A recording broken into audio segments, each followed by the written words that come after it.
Okey, boleh? Boleh ya? Terus rekod masuk. Okey, bismillahirrahmanirrahim. Assalamualaikum warahmatullahi wabarakatuh dan salam sejahtera. Kami ahli-ahli Parlimen Muda, sayap muda parti yang ada dalam Perikatan Nasional, hari ini membuat sidang media untuk memberikan sedikit penjelasan berhubung dengan himpunan aman yang akan berlangsung pada 16 September ini yang telah diulas oleh yang dihormati Timbalan Ketua Polis Negara Datuk Seri Ayub Khan semalam, yang menyebut bahawa pihak polis tidak menerima sebarang permohonan permit sehingga semalam.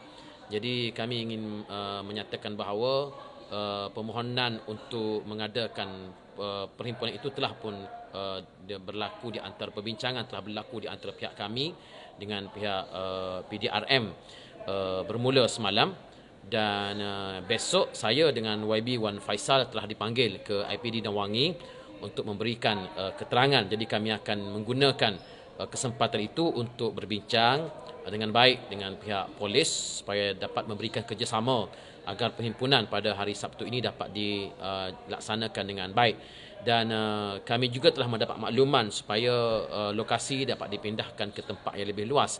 Jadi kami terbuka kepada sebarang perubahan, dan setakat ini kalaulah di hadapan kompleks Sogo itu tidak sesuai, kami telah berbincang untuk membuat perubahan lokasi di Bukit Bintang, di hadapan di Yayasan Selangor, Yayasan Selangor di Bukit Bintang. Apapun, kami tidak akan melanggar undang-undang. Sebagai satu sayap pemuda di Perikatan Nasional, kita tidak akan melanggar undang-undang. Kita akan bagi kerjasama kepada pihak polis dengan baik, kerana kita tahu polis pun akan memberikan kerjasama kepada kita. Yang pentingnya ialah untuk kita menyuarakan rasa hati anak-anak muda. Sebab yang menggerakkan himpunan ini bukan kami di Perikatan Nasional, tetapi anak-anak muda di bawah yang menekan, yang menggesa supaya diadakan suatu himpunan. Jadi mereka just berhimpun untuk menyuarakan rasa tidak puas hati dengan isu DNAA, isu timbalan Perdana Menteri yang diberikan keputusan lepas tanpa bebas pada hari ini.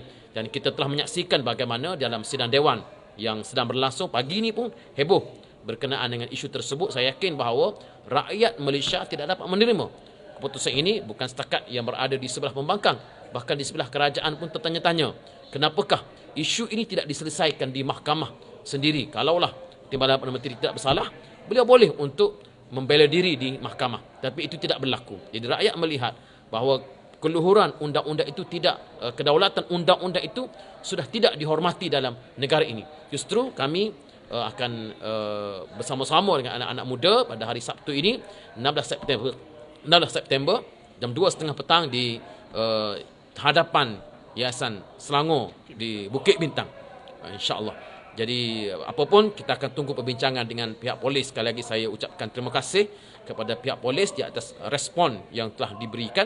Pihak kami sedang berurusan dan besok akan ada perbincangan saya, YB Wan Faisal, dengan pihak polis. Terima kasih. Dan satu lagi isu yang nak kami angkat pada hari ini, saya serahkan kepada saudara YB Wan Faisal untuk membuat PC. Terima kasih Yang Berhormat Pasir Mas, Ketua Pemuda Perikatan Nasional. Saya mewakili ahli Parlimen Muda Perikatan Nasional ingin membawa suara anak muda yang terkesan akibat himpunan RXZ di Terengganu minggu lalu berhubung dengan cara dan tindakan penguatkuasa yang bagi kami agak ekstrim, ya, agak mengejutkan. Pukat dan tangkapan yang dibuat, sitaan yang dibuat, bagi kami ianya tidaklah membantu untuk mengurangkan masalah yang dihadapi oleh golongan-golongan peminat pemotoran ini. Jadi ini bukan kali pertama himpunan RXZ ini dibuat. Ini kali kelima. Malah tahun lalu yang turut sama dihadiri oleh Yang Amat Berhormat Perdana Menteri, mantan kita, iaitu Datuk Seri Ismail Sabri. Tiada masalah, tiada sekatan, pihak polis memberi kerjasama, JPJ beri kerjasama. Tapi kali ini nampaknya ada semacam satu gangguan yang membuatkan anak-anak muda yang terlibat dalam himpunan tersebut berasa dizalimi oleh penguatkuasa yang bagi kami ekstrim. Jadi kami bukan ingin membela kesalahan yang dibuat oleh anak muda ini, seperti pengubahsaian exhaust dan sebagainya, bukan. Pokoknya ialah kalau boleh sebarang himpunan anak muda seperti yang kami ingin buat pada Sabtu ini, kalau boleh pihak penguasa gunalah pendekatan mendidik, menegur dengan mendidik, bukan punitif, bukan dengan menghukum. Jadi kami ingin merayu kepada pihak polis, pihak JPJ, pihak Kementerian Dalam Negeri, janganlah menzalimi anak muda dalam bidang permotoran yang mereka ikut semua peraturan yang telah digariskan oleh penganjur.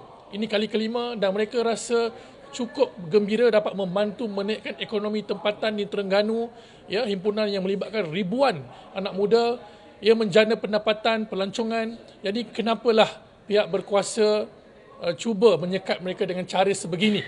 Kalau salah, silakan ambil tindakan, tapi jangan melampaui batas. Ingat pesanan kami, tolonglah pihak penguasa gunakan budi bicara, pendekatan yang berhemah untuk mendidik anak muda yang rata-rata mungkin belum memahami sepenuhnya undang-undang melibatkan JPJ dan sebagainya. Jadi inilah seruan daripada kami ahli Parlimen Muda Perikatan Nasional, kerana ini komuniti yang besar dan sangat berpengaruh dan sangat boleh menjadi pemangkin kemajuan negara. Jadi jangan zalimi mereka sama sekali kerana hanya mereka mahu berhimpun. Gunakan pendekatan yang berhemah, dakwah secara berhemah agar mereka patuh undang-undang. Jadi itulah pesanan yang ingin saya berikan. Terima kasih banyak pada semua himpunan pengunjung dan juga rider-riders yang ke himpunan RZ. Jumpa tahun depan kalau diberi kesempatan sekali lagi. Terima kasih. Okey. Okey, terima kasih. Jadi protes tu kalau kata option 1 dengan 2 tak dapat buat macam mana? Maksudnya kalau tidak, kalau macam mana? Yayasan yang dapat yayasan tu pun tak boleh juga. Kita akan umumkan dari masa ke semasa. Setakat ini saya yakin kerajaan PMX ini adalah kerajaan yang menjunjung agenda reformasi. Mereka akan memberikan kerjasama sepenuhnya kepada kami untuk mengadakan himpunan ini, kecuali mereka takut rakyat berhimpun. Estimation jumlah yang akan hadir berapa? Saya yakin kalau himpunan diberikan kebenaran dengan baik, tidak ada sebarang provokasi, tidak ada sebarang halangan, tidak ada sebarang ugutang, ramai yang akan turun, anak-anak muda dari seluruh negara. Kami tidak dapat memberikan jangkaan, tapi cukuplah kita akan tengok apa yang berlaku pada hari Sabtu ini jika tidak ada sebarang provokasi dan halangan. Terima kasih. Okey.